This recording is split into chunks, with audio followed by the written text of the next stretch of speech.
Chapter 1.8.2 Pod Security Standards. The pod security standards consist of 3 policies that vary in restrictiveness and are cumulative in nature. This guide explains the requirements of each policy to ensure security measures are comprehensive across a spectrum of needs. Profile details. The text explains 3 different security policies for managing workloads in Kubernetes: privileged, baseline, and restricted. The privileged policy is open and unrestricted, allowing trusted users to bypass container isolation mechanisms. It is suitable for system and infrastructure-level workloads. The baseline policy aims to prevent privilege escalations for common containerized workloads, making it easier for application operators and developers to adopt. It enforces specific controls to ensure security. The restricted policy enforces pod hardening best practices at the expense of compatibility. It is meant for security-critical applications and lower trust users. Like the baseline policy, it enforces specific controls and disallows certain actions to enhance security.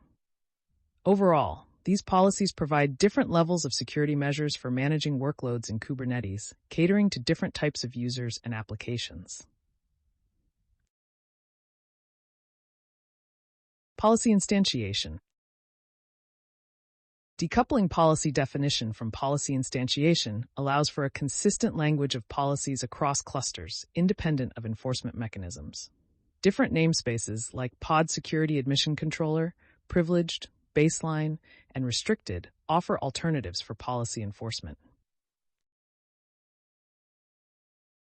Third-party projects like KubeWarden, Kyverno, OPA Gatekeeper also provide functionality required by Kubernetes, with the Kubernetes project authors not responsible for them. More alternatives for policy enforcement are being developed in the Kubernetes ecosystem.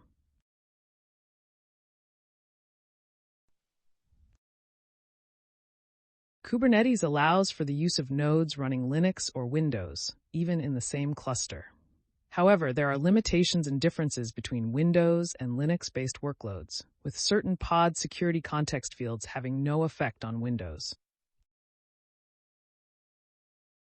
Prior to version 1.24 of Kubelets, the PodOS field was not enforced, necessitating the pinning of restricted policies to a version before 1.25.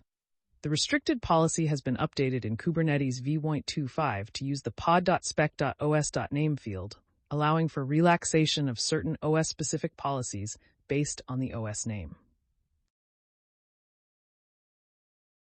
User namespaces. User namespaces allow for increased isolation in Linux workloads. The documentation for pods outlines how user namespaces work in conjunction with pod security standards to enhance security measures for running workloads.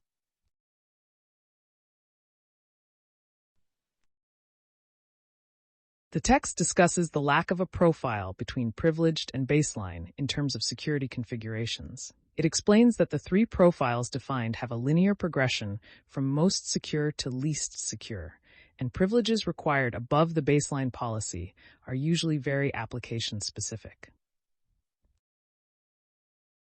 Therefore, there is not a standard profile in this niche, and policies should be defined on a case-by-case basis. It mentions that SIGAuth may reconsider this in the future if the need for other profiles arises.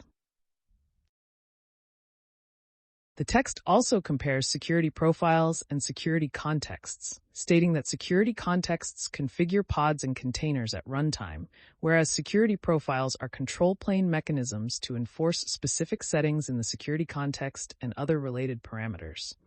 It notes that as of July 2021, pod security policies are deprecated in favor of the built-in Pod Security Admission Controller.